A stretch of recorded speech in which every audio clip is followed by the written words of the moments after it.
Hello dear, good evening to all of you. तो dear, ये most important topic मैं आज आप लोगों को बताने जा रहा हूँ कि ज़्यादातर बच्चे जो है इसको ध्यान नहीं देते हैं कि ये पूछता नहीं है और ना ही आता है। लेकिन मैं आपको ये बता दूँ कि ये इम्पॉर्टेंट टॉपिक है जो कि आपके पोस्टपार्टम पीरियड में आता है या नॉर्मल पिपेरियम में आता है। ठीक है, नॉर्मल पिपेरियम में आता है, ये पूछता है। अगर आपको नॉर्मल पिपेरियम डिटेल में अगर दे दिया, लॉन्ग क्वेश्चन में दे दिया, ठीक है, नॉर्मल पिपेरियम अगर दे दिया तो उसमें आपको लिखना रहता है। ठीक है, क्योंकि नॉर्मल पिपेरियम यानी पोस्टपार्टम पीरियड में, ठीक है, लास्ट में मदर को और बच्चे के लिए काउंसलिंग करना होता है। ठीक है, काउंसलिंग करना होता है कि कब क्या करना है, कब विजिट में आना है, या फिर क्या चीज़ खाना है, क्या नहीं खाना है, क्या पीना है, कैसे अपना पर्सनल हाइजीन मेंटेन करना है, ये सभी चीज़ें इस पर लिखना होता है। तो ये डियर कभी कभी ऐसे ही 5 नंबर में 5 मार्क में पूछ लेता है। ठीक है, 5 मार्क में ही क्वेश्चन पूछ लेता है आप लोगों को। तो ये समस्या हो जाती है कि इसमें लिखे क्या। तो और उसके बाद ये भी देखिए कि ये जो परामर्श है, जो पोस्ट नेटल काउंसलिंग, ये आप जब केस बुक भरेंगे, ठीक है, केस बुक भरेंगे तो उसमें भी आपको मदद मिलेगी जब केस बुक भरेंगे। ठीक है, पोस्ट नेटल केसेस भरेंगे तो वहाँ भी काउंसलिंग करना होता है। तो वहाँ भर अगर इसको देखे हैं तो आपको वहाँ पे आप भर सकते हैं। ठीक है, तो डियर आइए चलिए स्टार्ट करते हैं। ठीक है, काफ़ी 3-4 दिन वीडियो पढ़ता नहीं है क्योंकि बहुत ज़्यादा काम पड़ जाता है, अकेले हमें सब कुछ करना पड़ता है, बट कोई बात नहीं, प्रयास करेंगे। ठीक है, तो चलिए आइए शुरुआत करते हैं डियर। ठीक है, तो इसमें मैं आपको जो बताऊंगा, देखिए इम्पोर्टेंस क्या है, पोस्ट नेटल काउंसलिंग का इम्पोर्टेंस क्या है, क्यों करते हैं पोस्ट नेटल काउंसलिंग, ठीक है, या फिर इम्पोर्टेंस ऑफ पोस्टपार्टम केयर। तो इसमें देखा गया कि मोर देन 60% मैटरनल डेथ क्या हो जाता है, maternal death take place during postpartum period. Delivery के बाद ऐसा केस आ जाता है कि अगर प्रॉपर केयर ना किया जाए, पोस्टपार्टम केयर नहीं किया जाए, या मदर स्वयं केयर ना करे, ध्यान ना दे, तो बहुत ज़्यादा ऐसे चीज़ें हो जाती हैं कि जो बच्चे का भी रिस्क रहता है, नुकसान, बच्चे का भी स्वास्थ्य गड़बड़ हो जाता है और मदर का भी। जैसे मान लीजिए अब इसमें जो है कि शुरुआत के अगर कुछ दिन की बात करें तो फर्स्ट और सेकंड डे या थर्ड डे या फर्स्ट वीक में अगर बात करें तो वहाँ पे क्या हो जाएगा कि उनको इन्फेक्शन वगैरह होने का डर रहता है और ब्लीडिंग। ठीक है, ब्लीडिंग पहले तो ब्लीडिंग है, ब्लीडिंग के बाद उसके बाद अगर ब्लीडिंग मैनेज हो गया कोई बात नहीं, ठीक है, तो उसमें क्या हो जाएगा, नेक्स्ट चांसेस ये रहता है कि अगर वो पर्सनल हाइजीन ना मेंटेन करे, केयर ना करे, तो इन्फेक्शन होने का चांसेस रहता है। ठीक है, इन्फेक्शन, तो ये सब चीज़ें। उसके बाद मान लीजिए, चलिए ठीक है, पर्सनल हाइजीन केयर कर रही है, तो उसके बाद क्या हो जाएगा कि प्रॉपर न्यूट्रिशन ना लेने की वजह से लैक्टेशन नहीं हुआ, यानी मिल्क का फार्मेशन नहीं हुआ। जब मिल्क का फार्मेशन नहीं होगा तो क्या होगा, वो सही से ब्रेस्ट फीड करा नहीं पाएगी, तो बच्चे का भी स्वास्थ्य गड़बड़ होगा और मदर का भी स्वास्थ्य गड़बड़। तो यानी कि क्या डाइट लेना चाहिए, ठीक है, क्या डाइट लेना चाहिए, और क्या जो है कि प्रॉपर पर्सनल हाइजीन मेंटेन करना चाहिए, और ब्लीडिंग में क्या मैनेजमेंट करना चाहिए, वो सभी चीज़ें। तो ये अगर रिस्क हो जाता है, ठीक है, ये रिस्क अगर हो जाता है तो उसमें क्या होता है, ब्लीडिंग बहुत ज़्यादा हो जाती है और उसमें कभी कभी बहुत ज़्यादा दिक्कत आ जाती है, तो मदर और बच्चे की दोनों की डेथ हो जाती है ऐसे कंडीशन में कि कुछ दिन तक स्वस्थ थे, अच्छा खासा, मतलब टर्म बेबी पैदा हुआ था। ठीक है, टर्म बेबी पैदा हुआ था, उसके बावजूद भी क्या हो गया, डेथ कर गया, बहुत ज़्यादा सीवियर इन्फेक्शन हो गया। ठीक है, तो अब इसमें देखिए ऐसे केसेस जो है कि देखे जाते हैं 60%। अब सोचिए कि जितनी डिलीवरी होती है, मान लीजिए 100 डिलीवरी हुई एक जगह, तो 60 डिलीवरी जो इससे झेलती है, 60 पोस्टपार्टम पीरियड के दौरान। ठीक है, और इतना डेथ होता है। तो अभी तो ये रेशियो सही हो गया है, मान लीजिए हमारा जो हेल्थ डिपार्टमेंट या हेल्थ इंफ्रास्ट्रक्चर है जो अच्छा चल रहा है, इस वजह से इसमें गिरावट आया है। ठीक है, इसमें गिरावट आया है, लेकिन ध्यान देना अब, और इसको और कम करें हम 10% या एकदम बिल्कुल जीरो करने की हम लोग सोचते हैं, जीरो, तो उसमें हमारा बड़ा रोल है ये करना कि एज अ नर्स अगर हम सही से मैनेजमेंट करेंगे, एंटीनेटल, पोस्टनेटल और इंटरनेटल अगर दोनों सही से मैनेज करेंगे तो उसमें क्या होगा, बच्चे और मदर के दोनों का ख्याल होगा और वो स्वस्थ रहेंगे। ठीक है, तो डियर इसमें जो है कि देखिए first 48 hour are most crucial, बहुत ज़्यादा कठिन रहता है। इस टाइम अगर मैनेज ना किया जाए तो वो आगे के दिन भी ख़राब कर देता है, ठीक है। इन्फेक्शन हो जाएगा, ब्लीडिंग हो जाएगा। Most maternal and neonatal complications occur during this period, ठीक है। कई ढेर सारे कॉम्प्लिकेशन बच्चे को और माँ को देखने को मिलते हैं इस दौरान, ठीक है। तो आइए अगला बात करते हैं। देखिए इसमें इम्पोर्टेंस ऑफ क्या है, ये इम्पॉर्टेंट इशू, क्या क्या इशू आ सकते हैं। Important issue to discuss with women and their families and immediately following birth, यानी कि फैमिली वालों को भी कभी कभी झेलना पड़ जाता है, जो फैमिली है, घर के मेंबर हैं उनको, या फिर जो उसके केयर करने वाले हैं तो उनको भी इशू झेलना पड़ता है। तो इसमें क्या है कि the importance of having someone near by for the first 24 hours, ठीक है। इसका इम्पोर्टेंस जो है कि ऐसा है कि जो फर्स्ट 24 आवर्स है अगर वो अच्छे से मैनेज हो जाए तो कोई दिक्कत नहीं। तो उस दौरान करना क्या चाहिए फर्स्ट 24 आवर्स में? पहला पॉइंट ये है कि ब्रीफ द कपल, ठीक है, यानी जो हस्बैंड और वाइफ हैं या फिर कोई फैमिली का मेंबर है, about the post natal visit के लिए, ठीक है। मदर को पोस्ट नेटल मिनिमम 4 विजिट, वैसे तो और करना चाहिए, ठीक है, लेकिन मिनिमम 4 विजिट कर लें तो ज़्यादा अच्छा होगा, ठीक है। तो अभी मैं विजिट के बारे में बता दे रहा हूँ आपको कि कितना विजिट करना होता है, ठीक। तो ये 4 विजिट कब कब करनी होती वो सारे देखिए मैं बता दे रहा हूँ अभी तुरंत, ठीक है। तो आशा के द्वारा 4 विजिट करवानी होती है। देखिए अब यहाँ पे देखिए आपको दिख रहा होगा, हाँ, देखिए फर्स्ट विजिट कब करनी चाहिए, फर्स्ट डे कब, देखिए यहाँ पे दिया है कि आफ्टर डिलीवरी एट होम या सब सेंटर।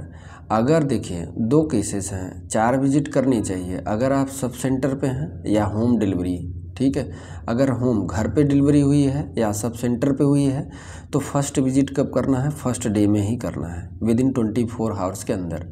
उसके बाद अगर यहाँ पे डिलीवरी नहीं, कोई कॉम्प्लिकेशन के कारण जो है कि रेफ़र कर दिया गया पीएससी पे या फर्स्ट रेफरल यूनिट पे, तो वहाँ पे वुमेन्स को फर्स्ट विजिट करने की ज़रूरत नहीं है, क्योंकि वो केयर दे दिया जाता है, ऑलरेडी उसमें शामिल है, तो वो केयर दे दिया जाता है। तो इसलिए यहाँ पे अगर पीएससी पे है, ठीक है, अगर पीएससी पे है, फर्स्ट रेफरल यूनिट पे है, तो वुमेन्स को फर्स्ट विजिट करने की ज़रूरत है, यानी ज़रूरत नहीं है, यानी कि 3 विजिट करना है।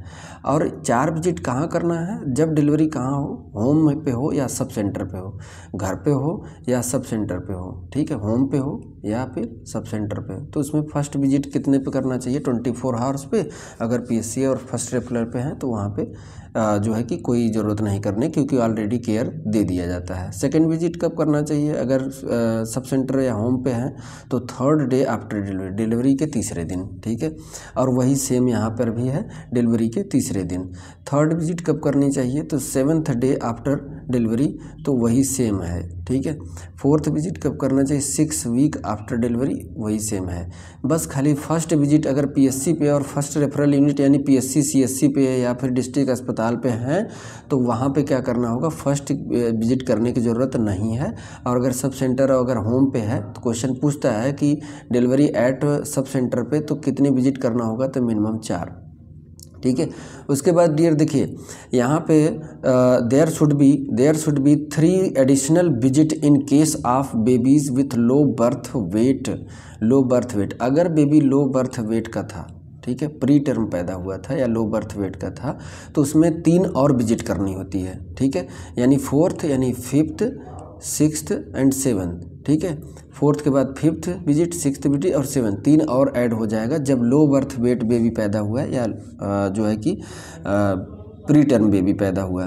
तो कब कब करनी है, देखिए 6वें वीक पे, 6 वीक आफ्टर डिलीवरी पे 4th विजिट करनी है। और इसमें देखिए दिया है there should be 3 additional visit in case of babies with low birth weight on day 14, 21 and 28, यानी कि 2 सप्ताह, 3 सप्ताह और 4 सप्ताह, 7 चौके 28, ठीक है, 4 सप्ताह पे। आगे जी, इसके बाद आगे पे, ठीक है।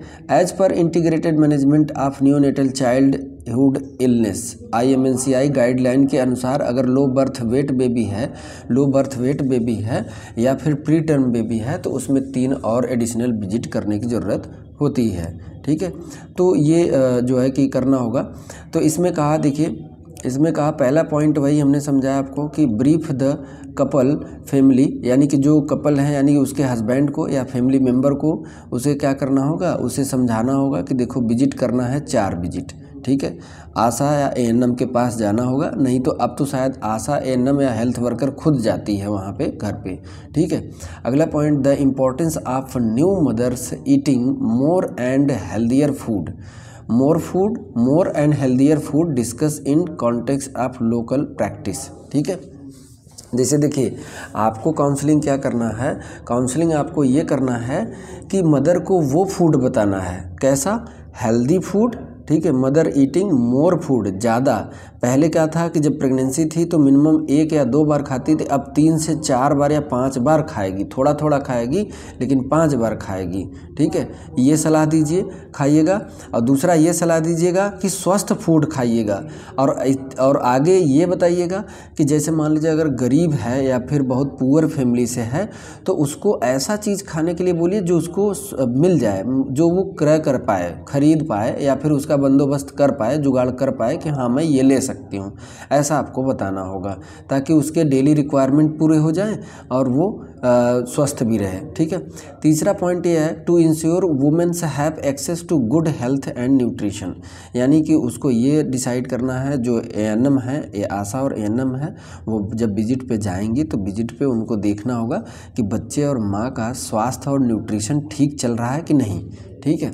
अगला है, the new mother should also drink plenty of clean and safe water, यानी कि साफ़ सुथरा वाटर और क्लीन वाटर ही पीना है, ठीक है। ये काउंसलिंग देना है, ठीक है। उसके बाद ये बता दिया आपको। अगला पॉइंट है, देखिए अगला पॉइंट क्या कह रहा है, कह रहा है कि the importance of rest and sleep and the need to avoid hard physical labour, ठीक है। यानी कि उसको कहना है कि भारी भरकम काम मत करना, बहुत ज़्यादा हार्ड वर्क मत करना, प्रॉपर रेस्ट लेना, ठीक है। रेस्ट लेना, स्लीप करना, सोना, आराम लेना, ठीक है। Discuss the positive effect of exclusive and complementary breast feeding and breast care, यानी कि ब्रेस्ट फीडिंग के बारे में उसको समझाना है, ठीक है। और उसको पॉजिटिव इफर्ट यानी कि अच्छे बात बताना है कि ताकि उसको समझ में आए कि हाँ ये करने से अच्छा होता है। तो ब्रेस्ट फीडिंग करने से मदर और बच्चे दोनों स्वस्थ होते हैं और ढेर सारी कॉम्प्लिकेशन से बच जाते हैं, तो इसलिए उसको फ़ायदे बताइए। और ब्रेस्ट फीडिंग सिर्फ और सिर्फ एक्सक्लूसिव ब्रेस्ट फीडिंग, क्या एक्सक्लूसिव ब्रेस्ट फीडिंग कराने के लिए बोलिए, ठीक है। एक्सक्लूसिव फीडिंग ये बोलना है। अगला है, all effort to be made for continuing breast feeding in 6 month, क्या, यानी उसे बताना है कि अगले 6 महीने डिलीवरी के बाद सिर्फ और सिर्फ मदर का ही, माँ का ही दूध पिलाना है 6 महीने तक। उसमें ना तो घुट्टी पिलाना है, ना तो शहद पिलाना है, ये सभी नहीं पिलाना है, ठीक है। ये करना है। अगला है देखिए यहाँ पे अभी जो है कि आज मैंने जो क्लास लिया उसमें तो समझाया आपको, लेकिन फिर भी मैं समझा दे रहा हूँ।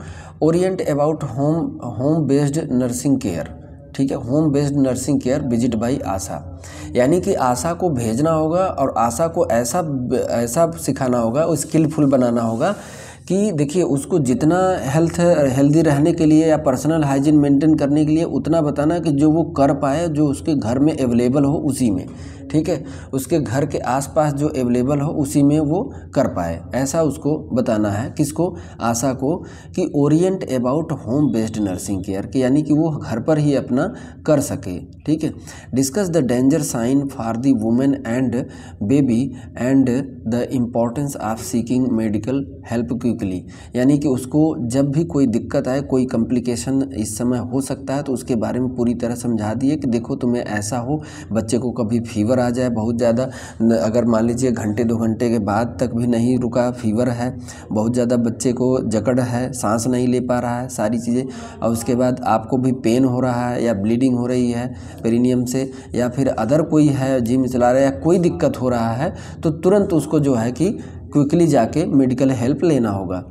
Discussion of normal postpartum bleeding and lochia, यानी उसको लोकिया के बारे में भी समझाना है और ब्लीडिंग के बारे में भी समझाना है कि देखो इतना ऐसे होगा तो क्या होगा, ब्लीडिंग इतना होगा तो क्या रिस्क है क्या नहीं है, और कब दिखाना होगा। When bleeding is more than normal they should seek care urgently, अगर नॉर्मल से ज़्यादा ब्लीडिंग हो रही है तो बहुत जल्दी से उसको मैनेज करना होगा। अब देखिए मैंने थोड़ा सा 4 केस रखा है, इसमें 4 केस रखा है आपको। ये पैड है, पेरिनियल पैड है, ठीक है, पेरिनियल पैड है जो लगाते हैं मेंस्ट्रुअल पीरियड में। तो ये पैड के अनुसार ही हम काउंट कर लेते हैं।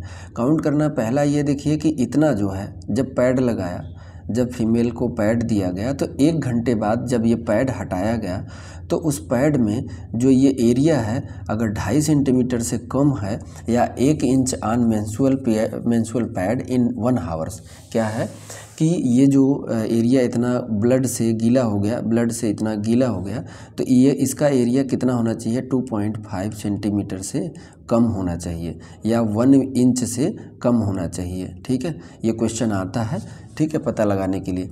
तो इसको हम कहते हैं स्कैंटी ब्लीडिंग। ठीक है, स्कैंटी ब्लीडिंग यानी कोई बात नहीं, ये नॉर्मल है, चल जाएगा। और ये भी कितने में, 1 घंटे के अंदर।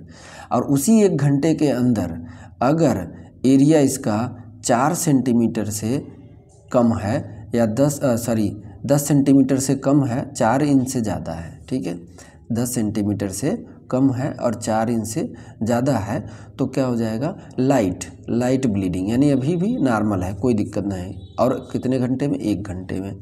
अगर मान लीजिए इतना अगर ब्लीडिंग हो के इतना ब्लड से अगर वो हो जा रहा, भीग जा रहा है पूरा ब्लड इतने एरिया में, यानी लगभग 15 सेंटीमीटर से कम, या फिर ये कह लीजिए कि 10 सेंटीमीटर से 15 सेंटीमीटर के बीच में अगर इतना एरिया इसमें आ रहा है तो ये मॉडरेट ब्लीडिंग में आएगा, मॉडरेट ब्लीडिंग में, और वो भी कितने, 1 घंटे के अंदर। ठीक है, अगर पूरा 1 घंटे या 15 मिनट में, किसमें, 15 मिनट में पूरा पैड भीग गया है, पूरा पैड भीग गया है, तो वो क्या हो जाएगा, हैवी ब्लीडिंग। क्या, हैवी ब्लीडिंग, सॉरी ये 15 मिनट में, 15 मिनट में एक्सेसिव ब्लीडिंग हो जाएगा। ठीक है, एक्सेसिव ब्लीडिंग हो जाएगा। अगर 15 मिनट में पूरा पैड भीग जा रहा है तो एक्सेसिव ब्लीडिंग, और 1 घंटे में पूरा पैड भीग रहा है तो कितना हो जाएगा, हैवी ब्लीडिंग, हैवी और एक्सेसिव। ठीक है, क्विक, तुरंत हॉस्पिटल में जाने की, जो एडमिट कराने की ज़रूरत पड़ेगी, हॉस्पिटलाइजेशन कराने की ज़रूरत पड़ेगी। ठीक है, तो इसको देख लीजिएगा, नोट्स बना लीजिएगा आप। उसके बाद देखिए अगला क्या है, मैं आपको यहाँ पे समझा रहा हूँ। देखिए post natal hygiene in the context of local practice and environment, यानी कि अपने आसपास अपना बिस्तर, अपना कपड़े जो भी हैं, पर्सनल हाइजीन मेंटेन करके रखना है, इसके बारे में बताना है। Discuss with women the type of pad they will be use and there disposal and care of episiotomy in the context of home condition, यानी कि जो भी पैड यूज कर रही है, ठीक है ब्लीडिंग नहीं हो रहा है, लेकिन उस पैड को यूज करने के बाद कहाँ फेंकना है, कैसे फेंकना है, या फिर कहाँ डिस्कार्ड करना है, ठीक है, ये इसके बारे में बताना है। और पैड को कब रिमूव करना है, कब लगाना है, इसके बारे में भी। और उसके बाद कब जो है कि अगर एपिजियोटॉमी हुआ है तो उसका केयर कैसे करना होगा, ये सारी चीज़ें उसको बताना होगा। हैंड वॉशिंग जो कि मोस्ट कॉमन है, particularly important to prevent infection. अगला है, it is also important not to insert anything into vagina, यानी कि कभी कभी ऐसा होता है, कुछ फीमेल्स क्या करती हैं कि वेजाइना को वॉश करने के लिए क्या करती हैं, डच जो बोलते हैं उसको, वेजाइना को वॉश करने के लिए आता है, एक वॉश करने के लिए, ठीक है, वॉश करने के लिए वेजाइना के लिए, तो ये इंसर्ट करते हैं वेजाइना में, इंसर्ट करके इससे वॉश करते हैं। ठीक है, वॉश करते हैं, तो ये नहीं यूज करना, उसको बोलना है कि ऐसा कुछ यूज नहीं करना है। It is also important not to insert anything into vagina, यानी कि उसमें कुछ इंसर्ट नहीं करना है और ना ही उसको वॉश करना है किसी और पानी से। ठीक है, बस खाली हाइजीन मेंटेन करना है, ये कंडीशन, क्योंकि इन्फेक्शन के चांसेस रहते हैं या ब्लीडिंग के। हाँ, कुछ दिन बाद वॉश कर सकते हैं, लेकिन कुछ चीज़ इंसर्ट नहीं करना है। ठीक है, talk to them about when they can resume sexual intercourse, यानी उसको बताना है कि कब सेक्सुअल इंटरकोर्स कर सकते हैं, कब नहीं कर सकते हैं, and the importance of condom use to prevent sexually transmitted infection, HIV transmission, उसके बारे में भी बताना है उसको। यानी कि कुल मिला के फैमिली प्लानिंग के बारे में भी उसको बताना है, ठीक है, फीमेल्स को समझाना है। उसके बाद sexual intercourse should be avoided until the perineal wound heals, उसको बोलना है कि जब से तक पेरिनियम वुंड हील ना हो जाए, घाव भर ना जाए, तब से तक इंटरकोर्स नहीं करना है। Discuss the importance of the birth spacing, यानी कि दो बच्चों के बीच, दो चाइल्ड के बीच 3 ईयर का गैप रखना, ये समझाना होगा उसको। आपका काम है समझाना, बाकी वो अनकंट्रोल में चल रहे हैं एस्केलेटर लेके, तो कोई दिक्कत नहीं, आपकी गलती नहीं है, आपने समझा दिया था, ठीक है। Birth spacing and council on the use of family planning method, तमाम मेथड है उसको यूज करने के लिए बोलना होगा, ठीक है, काउंसलिंग करना होगा, ये भी ज़रूरी है, ठीक है। उसके बाद अगला है, देखिए अगला है पॉइंट क्या है, discuss the importance of the home environment for promoting the health of the baby and recovery of the mother. For example में जैसे डिस्कस द नीड ऑफ वार्थ, यानी बच्चे को जहाँ रखिएगा वहाँ टेम्परेचर गर्म होना चाहिए, ठीक है, टॉवल में हमेशा रखना है, बच्चे को कोल्ड न लगने पाए, नहीं हाइपोथर्मिया हो जाए। गुड वेंटिलेशन होना चाहिए, यानी कि वहाँ पे जो हवा है वो स्वच्छ हवा आनी चाहिए, हाइजीनिक हवा आनी चाहिए for both mother and baby के लिए। केयर ऑफ कार्ड, यानी अम्बिलिकल कार्ड का केयर करना है। अवॉइड पुटिंग काजल आइज़, ठीक है, आँखों में बच्चे के काजल नहीं लगाना है, और अम्बिलिकल कार्ड पे कोई चीज़ नहीं लगाना है, कुछ ना राख, कुछ लोग राख लगा देते हैं, ना पाउडर, ना ऑइंटमेंट, ना पाउडर, कुछ नहीं लगाना है उसको, ये काउंसलिंग करना है। अगला है discuss the importance of immunisation, और उसको ये भी बताना है कि कब कब इम्यूनाइजेशन कराना है, ठीक है, इम्यूनाइजेशन यानी टीकाकरण के लिए भी उसको समझा देना है, और बाकायदा उसको कार्ड भी दे देना है, कार्ड भी मिलता है टीकाकरण का, ठीक है, इम्यूनाइजेशन का कार्ड मिलता है कि प्रॉपर इम्यूनाइजेशन लेना है शेड्यूल के अनुसार, ठीक है। बर्थ पे तो क्या लग गया, BCG लग गया, टिटनेस लग गया, और ये पोलियो का ये 3 टीके बर्थ पे लग गए, और इसके पोलियो का अगला डोज, टिटनेस का अगला डोज, BCG का ये अगला डोज, तो ये सब कब लगना है, कब लगवाना है, ये सारी चीज़ें उसको बताना होगा, समझाना होगा, ये काउंसलिंग के दौरान, पोस्टनेटल काउंसलिंग के दौरान। अगला है in an area with malaria, अगर ऐसी एरिया में, ट्राइबल एरिया में रह रहे या समुद्र के किनारे या फिर जो है कि कोई झील के किनारे जहाँ पानी है तो वहाँ मच्छर ज़्यादा रहे हो, तो वहाँ एरिया के अगर कम्युनिटी अगर ट्राइबल एरिया की कम्युनिटी है तो उसको डिस्कस करना है। Important of mother and baby sleeping under the insecticide treated bed net, यानी कि मच्छरदानी के अंदर सोने के लिए कहना होगा, ठीक है। अगला है explain about the scheme initiative, यानी कि मदर को पूरा योजना के बारे में बताना है कि बच्चे के लिए और आपके लिए तमाम सारी गवर्नमेंट के द्वारा चलाई गई हैं, जिसका लाभ आप ले सकती हैं, ठीक है। Entitlements the womens and child can avail under the Suman package, हमारा जो भारतीय जो है कि नेशनल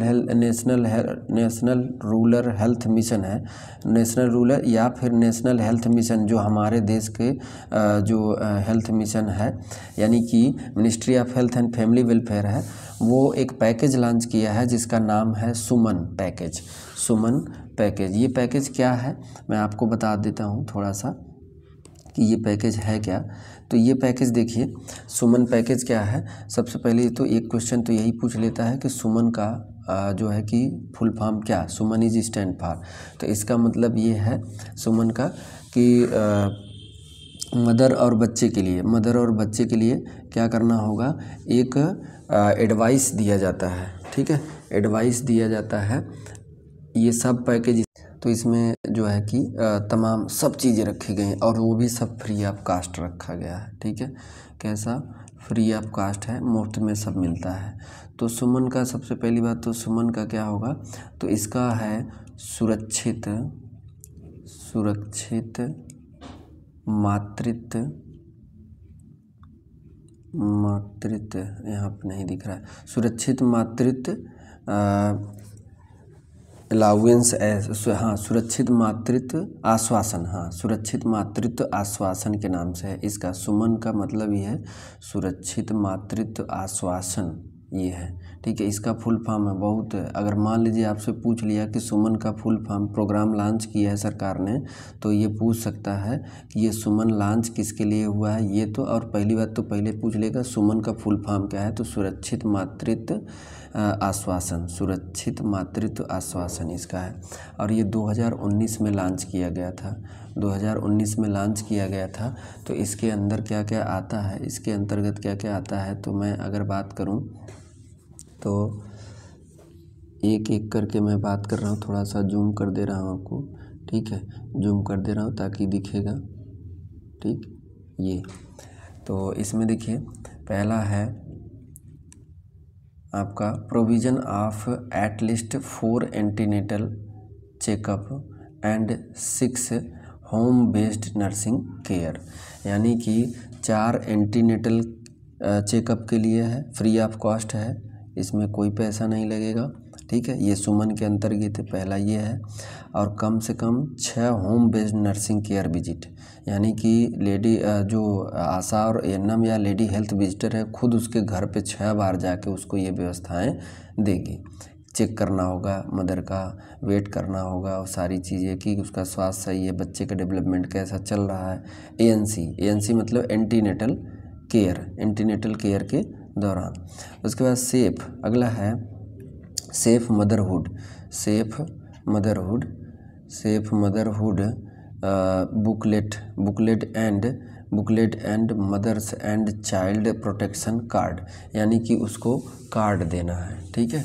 एक कार्ड आता है, हाँ, एक कार्ड आता है जिसको आपको देना होगा। देखिए इसको थोड़ा सा, तो उसमें एक कार्ड आता है प्रोटेक्शन कार्ड, ठीक है। Safe motherhood booklet and mother and child protection card, 2 card देना होगा उसको। अगला है deliveries by trained personnel including midwife, skill birth attendant, SBA मतलब स्किल बर्थ अटेंडेंट, तो ये भी आता है। ये तीसरा, ये सभी फ्री ऑफ कॉस्ट है। उसके बाद अगला हम बात करें,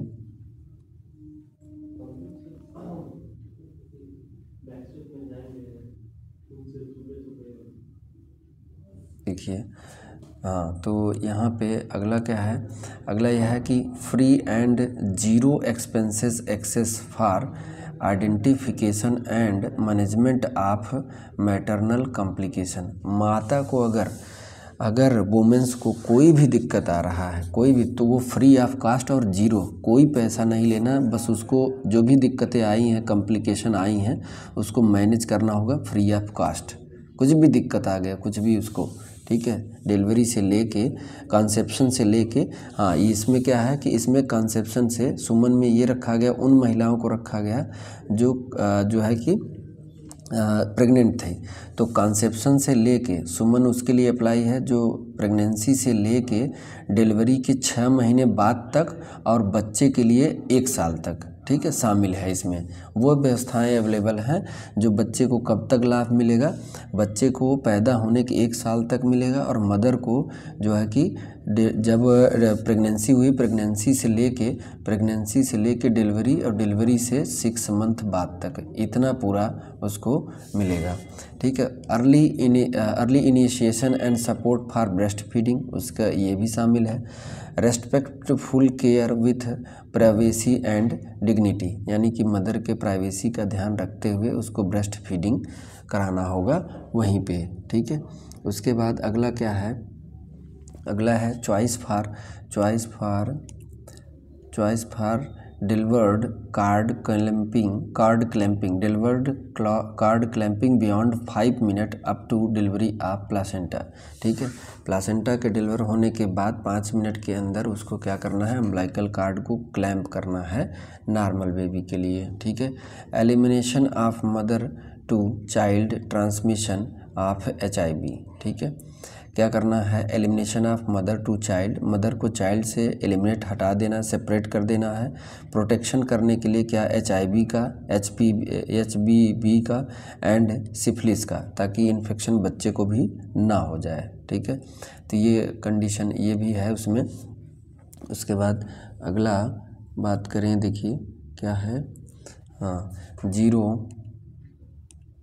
क्या है, 0 डोज वैक्सीनेशन, ठीक है। उसी टाइम क्या देना है, बच्चे को 0 डोज जितनी भी लगती हैं वो देना है।